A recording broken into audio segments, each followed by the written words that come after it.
Good evening and welcome. This is a Newsfirst exclusive with Professor Mohammed Mirandi, former media advisor to the Iranian government on nuclear negotiations.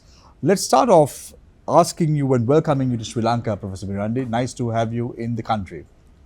Thank you very much. It's been a pleasure being in your beautiful country, and I hope to see more of it in the coming hours. Professor Mirandi, starting off, I want to ask you a question about diplomatic ties between Sri Lanka and Iran. It dates back to 1961. However, if you look at it very closely, the Indian government established an office in Sri Lanka in 1975. For next year, it will be 50 years since the establishment of an office in Colombo. Tell us a little bit about Iranian and Sri Lankan diplomatic relations. The two countries, fortunately, have always had very good relations, and Sri Lanka's trade with Iran and business with Iran has been on the increase. Unfortunately, because of U.S. pressure and U.S. sanctions, there was a major hiccup and slowdown in the relationship.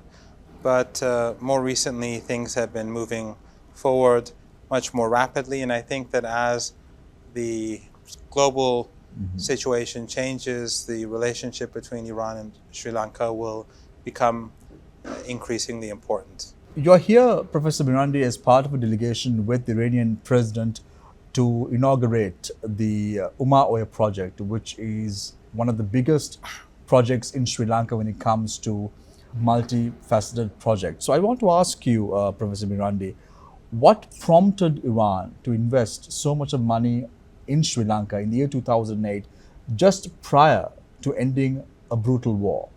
Well, for Iran, this region, the subcontinent and Sri Lanka itself, is of great importance. And also, Iran has been developing in high-tech fields and the different industries. It's because of the sanctions to a large extent, ironically, Iran has been able to develop a lot of capabilities that are indigenous. And because of that, there is a lot of expertise now exists in the country that didn't exist before. So not only are Iranian engineers and experts working in Sri Lanka, but they're also busy with development projects in at least 20 other countries. But Sri Lanka having a very long-lasting relationship and also being an important trading partner with Iran has always been a high priority for Iran. Professor Miranda, if you look at nuclear energy itself, nuclear energy is a buzzword right now in the world when it comes to power generation. For countries who are looking at investing money on nuclear energy, what is the message you have for them? Well, Iran, ironically, was investing in nuclear energy before the revolution. And Western governments and Western companies had taken a lot of money from Iran to build nuclear reactors as well as an infrastructure. When the revolution happened, they all left. And subsequently, they imposed sanctions on the Iranian nuclear industry. However, the Islamic Republic of Iran felt that an investment had been made, and also many young Iranians had been trained in the field, and also it was a right of Iran to develop this industry. Iran is gifted with a large amount of oil and gas, but over the past 3-4 decades, the country has been very keen on all areas of high-tech industries, and one of those is the nuclear industry. Iran is a leading country in stem cell research, for example. It is a leading country in nanotechnology. And therefore, the nuclear industry being a very important industry, not just for energy purposes, but also for medicine, it has been a focus for Iran. So I think it's very important for countries like Sri Lanka also to pursue a peaceful nuclear program.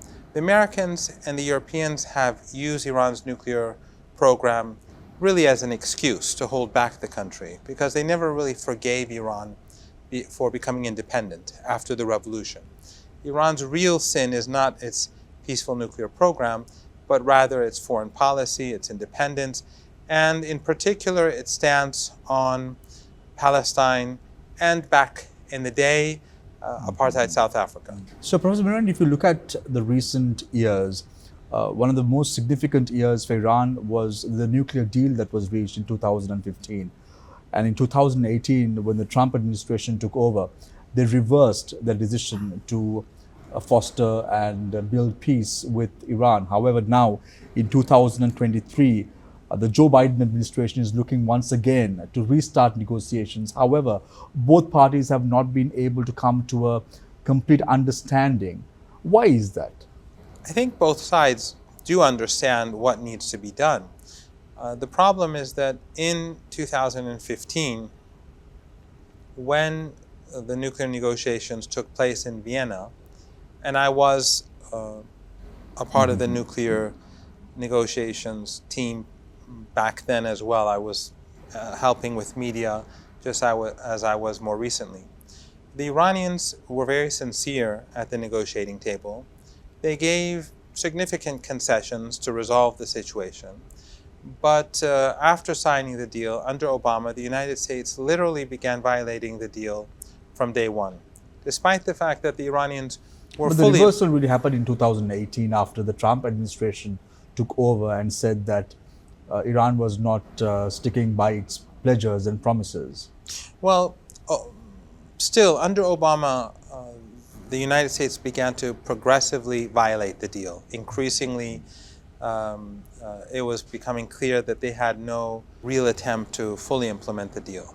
And then, as you rightly point out, under Trump, he literally tore up the deal. He accused of Iran of violating the deal, but if anyone goes to the IAEA website and looks at the reports, it's very clear that Iran was in full compliance from day one.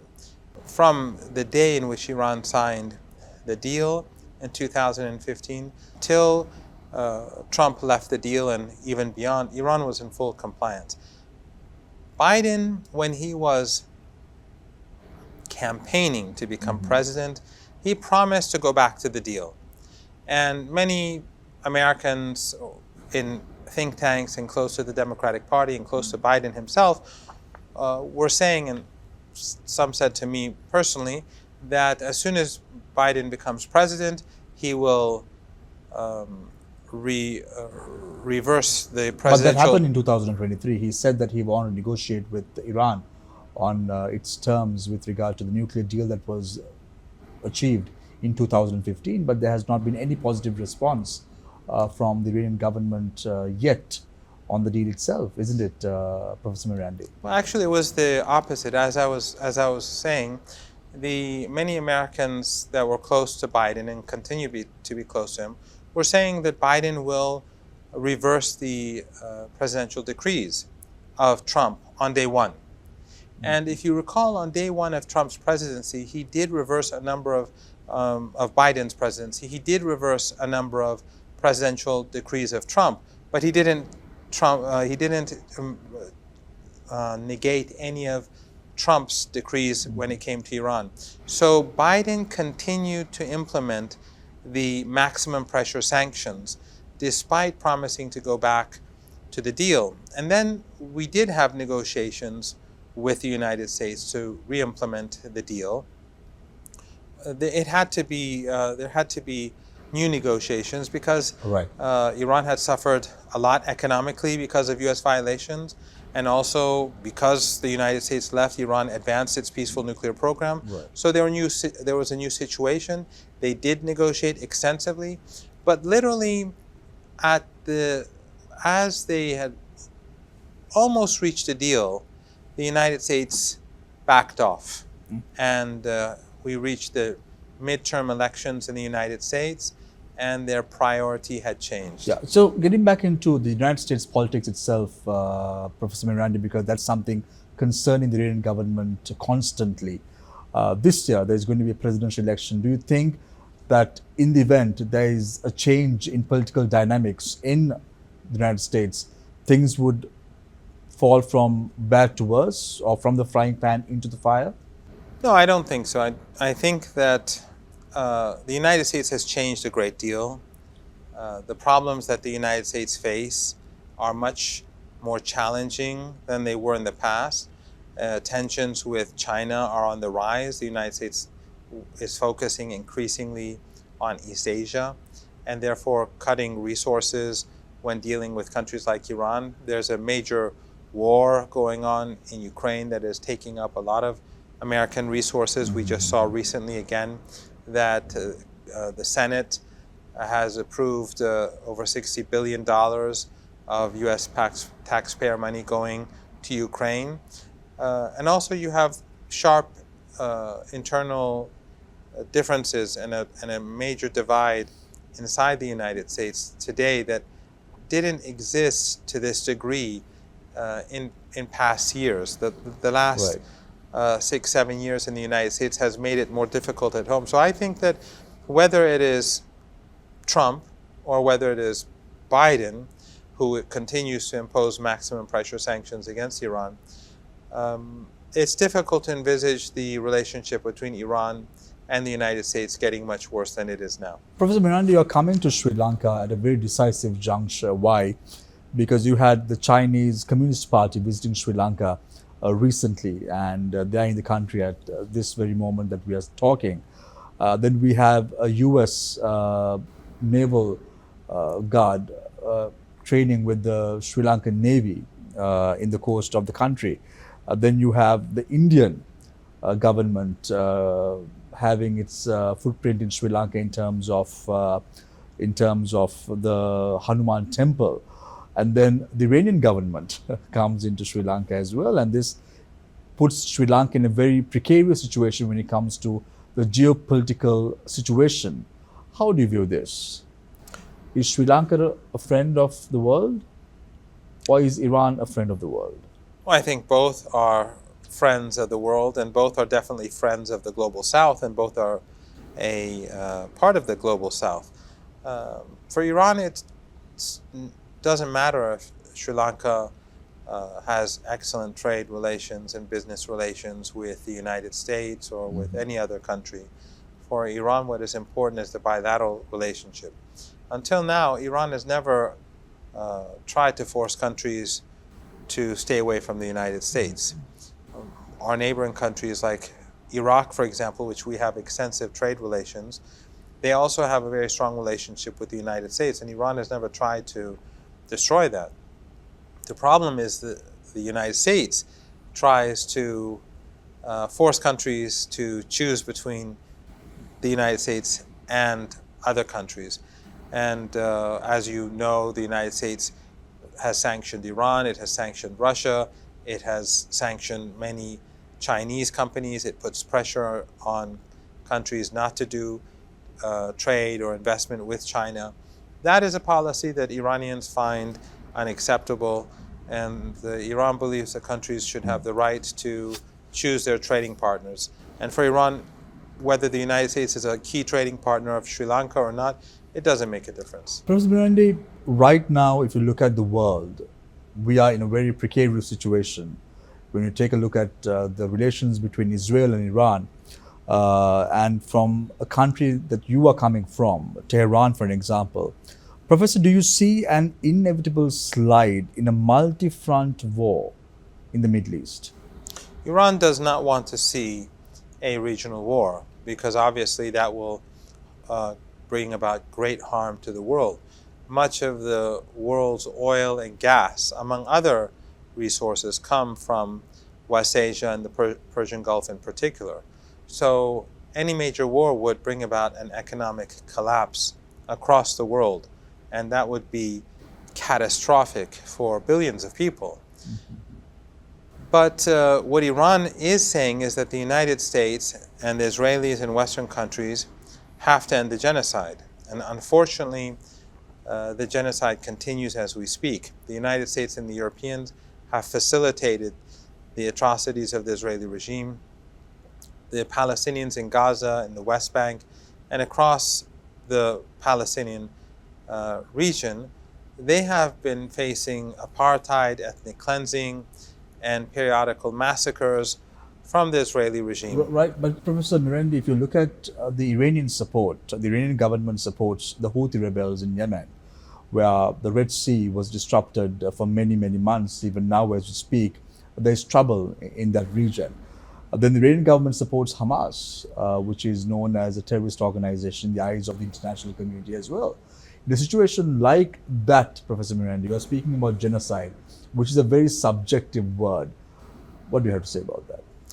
Well, Hamas is not considered to be a terrorist organization. The United States and the Europeans consider it to be a terrorist organization. And I think the era where Western countries determine who is a terrorist and who's not, who's a freedom fighter and who is not, is over. I think the Global South, they are just as important, if not more important. But Professor, you would agree with me when I say that there is no winning in this situation. It's not about who wins this battle. It's about stopping the killing in the Gaza Strip, isn't it? Well, two things. One is that I think that in order for liberation to take place, to happen, often sacrifices have to be made.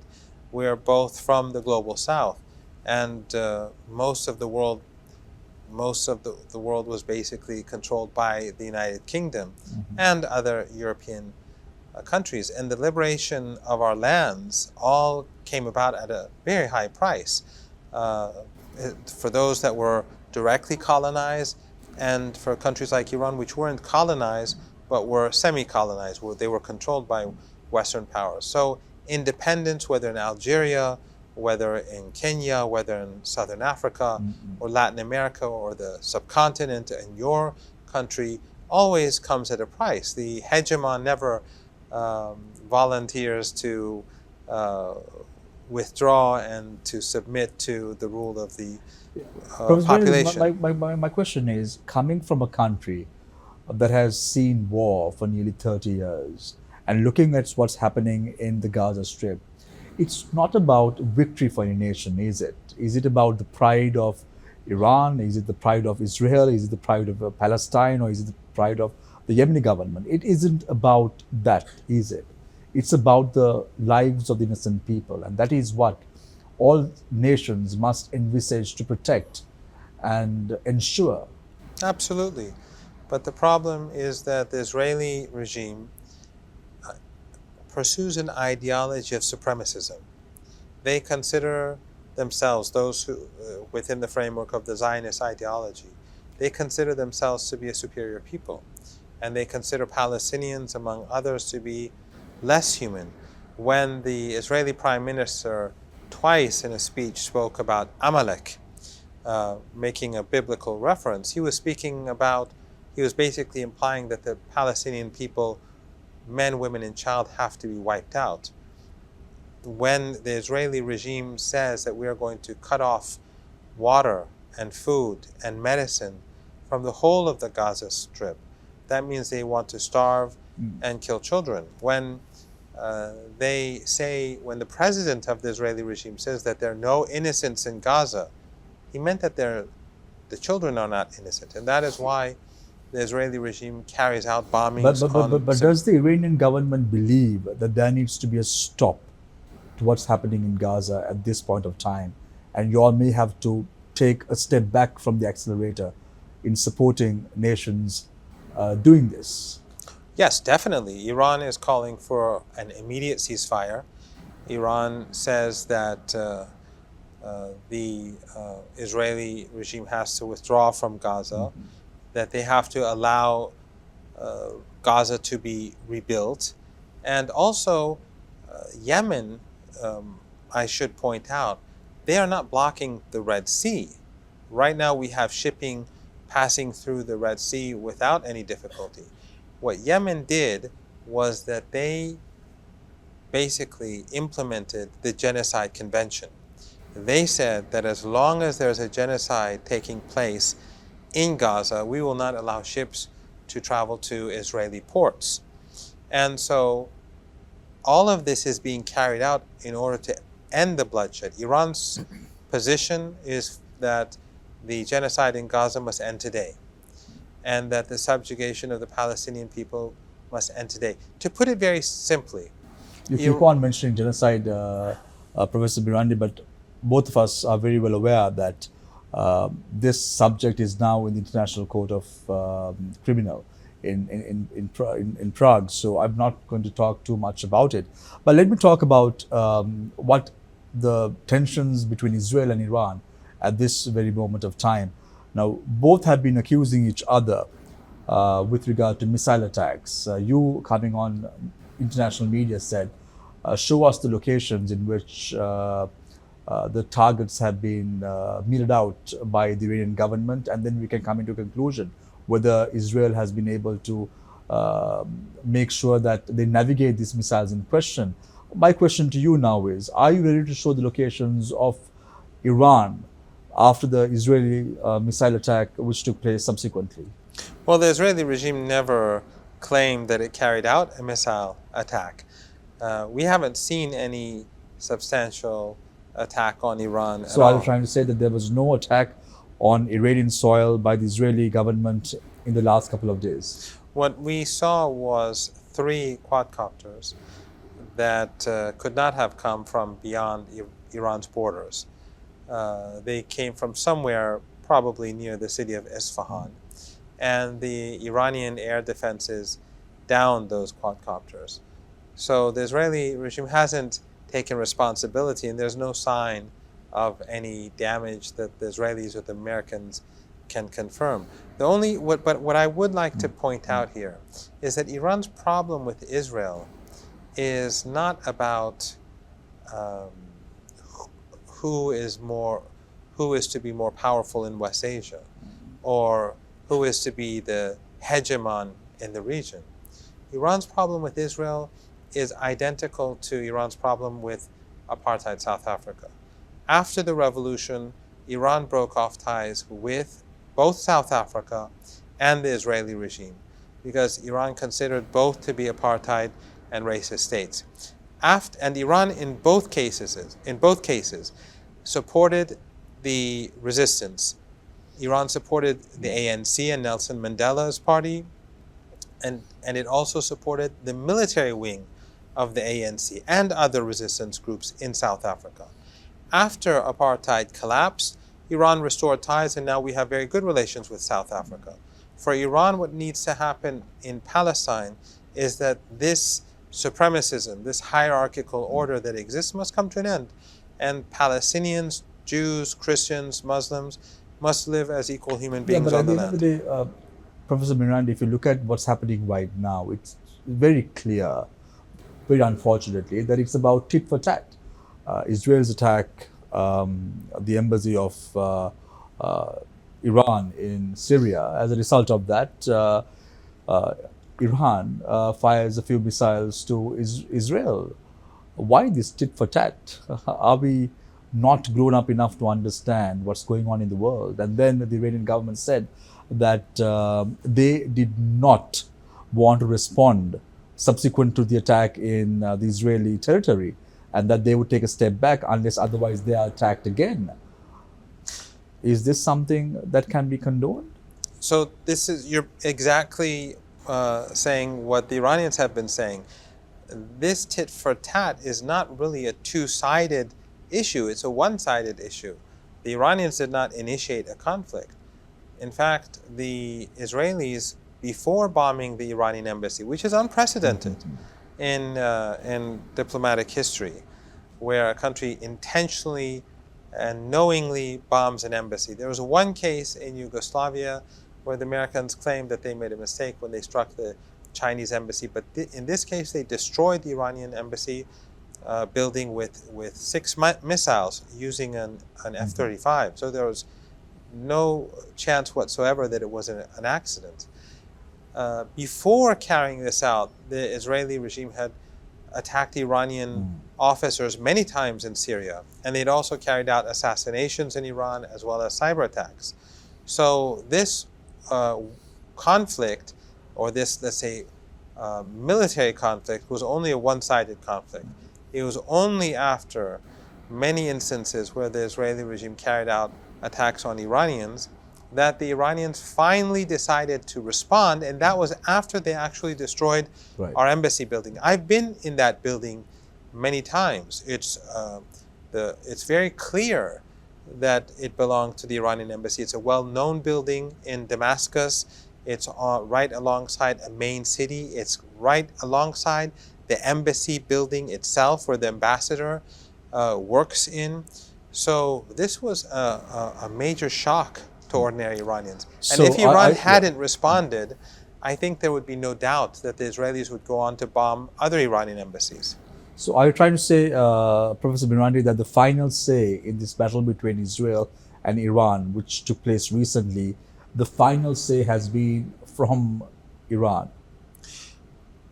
Well, so far, yes. But if the Israeli regime strikes Iran again, the Iranians have said that we have changed our policy. We will no longer pursue strategic patience. Until now, until they struck the embassy, Iran was pursuing a policy of strategic patience where they wouldn't respond directly. After the embassy strike, the Iranians said that we will retaliate anytime that the Israelis strike Iran. So it's really up to the Israeli regime. So, Professor Mirand, before we close, I hope you are aware that a few months ago, the Sri Lankan government, the president himself announced that they want to dispatch a naval vessel to the Red Sea against the Houthi rebels who are not allowing ships to enter the Suez Canal. So does that mean that the Sri Lankan government was not in favor of the Houthi rebels, supported or backed by the Iranian government? Ansar Allah, the Yemeni government, or what in the West they call the Houthis, they are effectively the government in Yemen. They've been in charge of Yemen and the capital of Yemen for many years now. They have never said that they will impede Sri Lankan shipping, and they have never said they will impede any international shipping. The only shipping that they blocked was those ships that were traveling to and from Israeli ports. And that was specifically because of the ongoing genocide. And they implemented this because they said that they want to implement the Right. Geneva Convention for Genocide. But one final point, and that is that the only reason why Yemen included or added American and British ships to the blacklist was because they attacked Yemen. Otherwise, all ships travel through the Red Sea without any difficulty, those that don't go to Israeli ports, and the Russians, the Chinese, the Indians, the Europeans, they are using that lane as normal. So, Professor Mirand, my final question to you for the evening is, how do you envisage relations between Israel, Iran, in the future? As long as Israel believes in racial hierarchy or ethno-supremacism, Iran cannot see any legitimacy in the regime. The era of Eurocentrism and European supremacism is over. And the era in which all human beings are seen as equal is the era that we live in. Your country, I think, is a very good example of that. You spoke about Sri Lanka. How do you view relations between Sri Lanka and Iran in the future? I think that it is very promising, and that very good progress has been made. And the very fact that the Iranian president is here as we speak is a very good sign of that. President, I hope you were able to have some Sri Lankan curry while you were in Sri Lanka. I hope that really sparked you up for the interview today. Thank you very much for joining us right here at Newsfirst. And it was a pleasure to have you on board. It was a great pleasure speaking with you, and I will make sure I have some more curry before I leave. Thank you very much. Thank you.